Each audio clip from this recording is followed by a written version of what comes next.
Cells are the basic building blocks of life, and they are constantly communicating with each other in order to coordinate their activities and respond to their environment. In this video, we'll explore the fascinating world of cell signaling. Even single-celled organisms like bacteria and yeast use cell signaling to communicate with each other.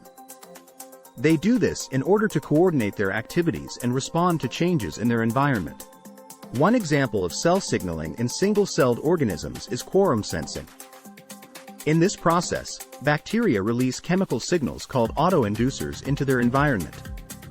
When the concentration of these signals reaches a certain threshold, the bacteria respond by changing their behavior in some way, such as producing a biofilm or switching to a different metabolic pathway.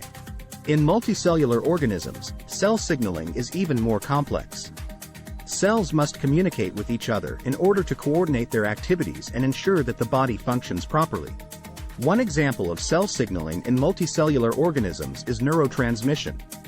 In this process, neurons release chemical signals called neurotransmitters into synapses, which are the gaps between neurons. These neurotransmitters then bind to receptors on the surface of other neurons or muscle cells, causing them to respond in some way, such as firing an action potential or contracting a muscle. Another example of cell signaling in multicellular organisms is hormone signaling.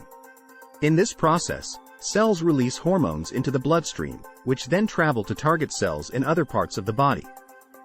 The target cells have receptors that recognize the hormones and respond by changing their behavior in some way, such as increasing or decreasing the production of a particular protein. Cell signaling is often regulated by feedback loops, which allow cells to respond to changes in their environment and maintain homeostasis. In a feedback loop, a signal causes a response, which in turn feeds back and regulates the original signal. This allows cells to adjust their behavior in response to changing conditions and ensure that the body functions properly. And that's a brief overview of cell signaling. It's a complex process, but one that is essential for the proper functioning of our bodies. Thanks for watching, and don't forget to subscribe for more educational content.